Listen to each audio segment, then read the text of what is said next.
A few days ago, I had the chance to watch The Grim and the Dark: The Search for John Blanche.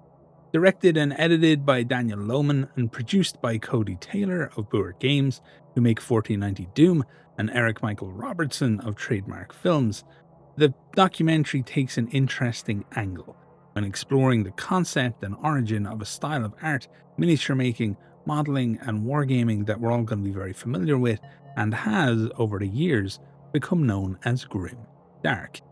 Central to the documentary is the presence of one Jon Heder, who many people likely know as Napoleon Dynamite from the 2004 cult classic movie of the same name. This is where The Grim and the Dark makes its first inspired move. Approaching a topic like wargaming in general, and the grim-dark aspect of it in particular, is tricky work. The instinct would be to run to the safety of the veteran, someone with decades spent at a gaming and hobby table who knows the players and the major titles and the themes and all that kind of stuff. That would actually be a mistake, as while the established love and passion of true fans is definitely required for a documentary like this, the real strength of The Grim and the Dark is the genuine and infectious curiosity that Heder shows towards the subject, his slow discovery that the grimdark style is a thing that actually exists, and his exploration of what it means to the people who love it so much. It's a strength of the documentary that it shows how appealing wargaming in general, and grimdark in particular, can be to those who are not already invested in them. Heder also approaches the idea of wargaming and grimdark in a way that places the artistry of it first and foremost. As an actor, he's used to exploring the emotional resonance of things, and that's an important aspect of this documentary, which manages to avoid being little more than an austere timeline of the development of the hobby and the darker aspects of it, neatly laid out in an academic yet uninspiring fashion. In fact, Heder's foray into wargaming, those first steps taken before even having a concept of grimdark, happened for the best and most natural reasons of all: a willingness to connect over shared passion with another person, in this case, his son. Heder reaches out to a friend, who just so happens to be Eric Michael Robertson, to ask about a good way to start the hobby for his son. All he knows really is that his son is into Dungeons and Dragons, and that's about as far as it goes. He wants to be able to foster this interest. He wants to share this with his kid. So he reaches out to a friend whom he describes as being his go-to for the nerdy stuff. I'm unsure if Heder was aware of what he was actually walking into, but he approaches the subject matter with the kind of honesty and curiosity that is both endearing and representative of the common first steps of just about everyone who really and genuinely got into the hobby. This is the important thing. Most folks are well aware of common fantasy elements due to cultural juggernauts like The Lord of the Rings and the presence of Dungeons and Dragons in zeitgeisty breakouts like Stranger Things. The concepts of many of the worlds that wargames are set in are not unapproachable or alien, but the game store often is. It's not that miniature hobbyists or wargamers put up unfriendly fronts to newcomers, well, most of the time. It's just tough to walk into a place where other people are experts and openly reveal your own ignorance and noobishness. Nobody wants to be wrong, and especially in nerdy spaces, nobody wants to be seen to be learning from day one. This is the second great move that The Grim and the Dark makes, as Heder seems to feel essentially zero embarrassment over the things that he doesn't know, rightfully, and instead he just asks questions. He needs to develop an understanding of wargaming at a foundational level, and is very, very happy to do so, and finds people who are happy to teach him. Starting off in Houston, Texas, they visit Robertson's local store, where Heder instantly jumps into eager conversation with others, getting the basics, learning the difference between board games and their more expansive cousins, the tabletop wargame. Tabletop skirmish games are rightfully presented as an excellent way into the hobby, usually with a lower footprint and cost and barrier to entry than a full-blown army-scale wargame, skirmish games can act as an excellent springboard into the deeper waters of wargaming. Good documentaries will explore niche topics in a way that makes them accessible and understandable to a more mainstream audience, while also maintaining the joy and inherent vibe that can only be obtained by people who truly know the subject. It's a delicate line to walk, but it's one that the Grim and the Dark does really well. Acting as a foil to Heder's neophyte, a ready cast of wargamers, developers, designers, miniature makers, etc. roll across the screen, talking about the thing that they love, dropping bits of information that are revolutionary to Heder as he begins to understand the hobby, but they're still engaging for long-term fans who end up watching the documentary. It's really, really, really well done. 10 minutes in, and Heder has his first eureka moment, spotting a model on a gaming table and becoming absolutely fascinated with it. And he holds it up and asks what it is, only to hear the very, very, very magical words, "It's very grim dark." What follows is roughly 75 minutes of him chasing down leads and traveling from place to place as he tries to get to the bottom of this new world that he's discovered for himself. It's a war game and a painting style and a vibe and an attitude. It's gross and dark and absolutely the worst of what we think about when we imagine war, yet the people who explore it seem so nice. It's a disturbing exploration of the worst parts of humanity and our ambitions, while also being a place of comfort and emotional warmth, as the construction, design, and painting of the miniatures and artwork that we associate with Grimdark becomes a meditative experience for those who indulge in it.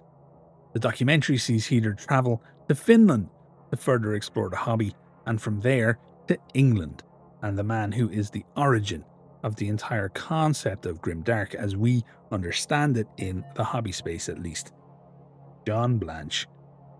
I don't want to just describe what happens in the documentary basically. I really feel that fans should watch it for themselves and enjoy the journey as Heder follows his curiosity.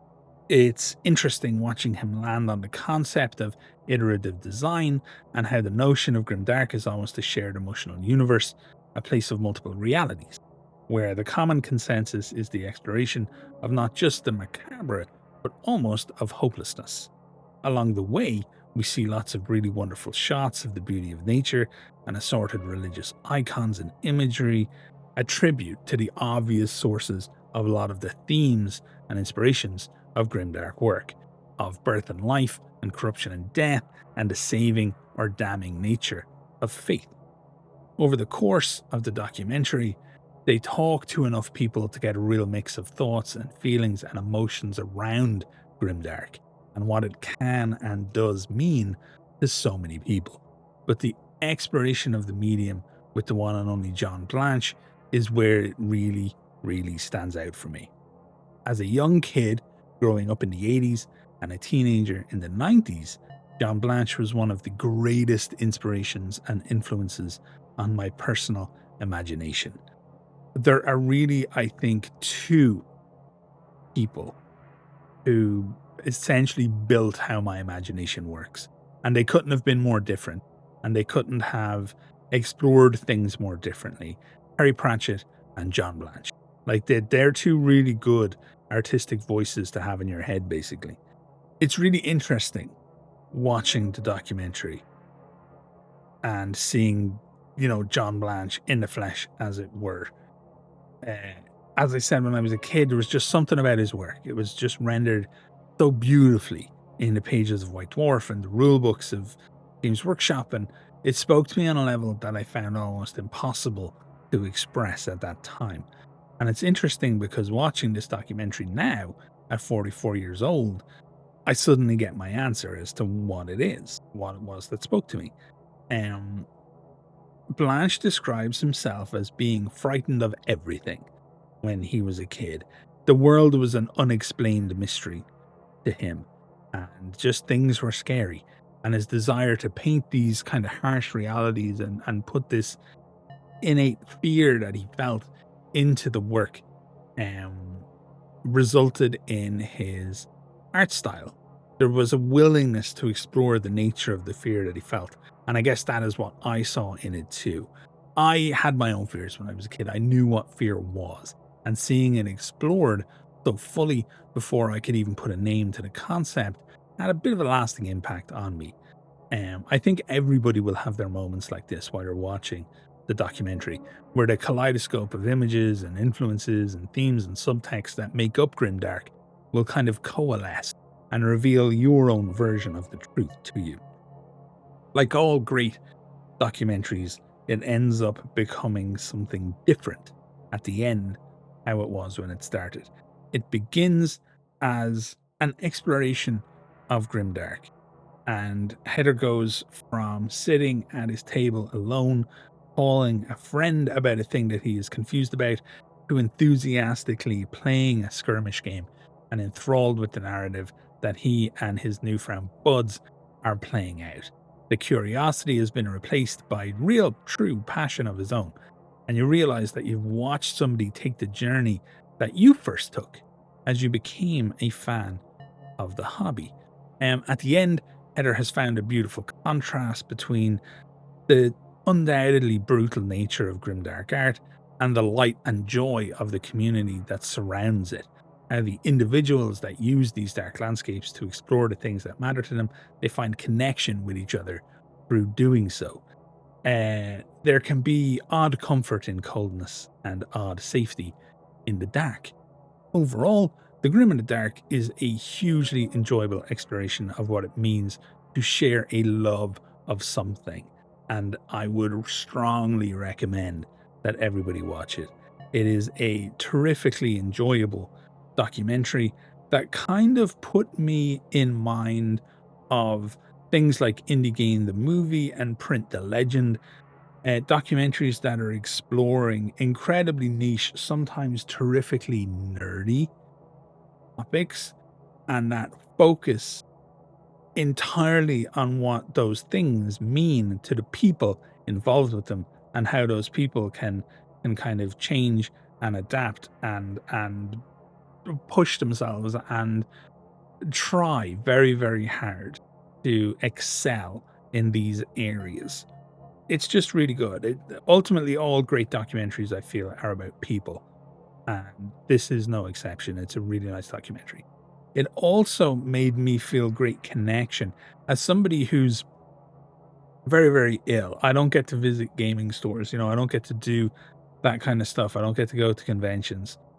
And it made me feel a great sense of connection to their community, which, if I'm honest, I don't always feel. It's hard to feel that way when you're completely removed from it in that sense. And yeah, the documentary just did a wonderful job all around. Links and everything that you need will be in the description below, probably in a pinned comment as well. Once again, this is just a review. This is no kind of sponsored anything or anything like that. My hat is off to the people who made this documentary. You did a wonderful job. I'm a massive fan of what you have produced, and yeah, keep it up. I'm so eager to see this kind of stuff being explored and this kind of stuff coming to the fore of the hobby space. I fear sometimes that we have relinquished too much of the historical fact keeping and the exploration of the art of it all to the corporate level, that we don't do enough. So stuff like this, channels like Jordan Sorceries, channels like Film Deck Miniatures and things like that, like they're doing such great, important work when it comes to exploring what all this stuff means as people. Absolutely adore it. Go watch. As always, like the video only if you actually like the fucking video. If you're new here, feel free to hit subscribe should you want to. Hit the little bell. And make sure you curate and check your subscription feeds, or you ain't never going to see my shit, or anybody else's for that matter. So thank you all so much, folks, and all the best.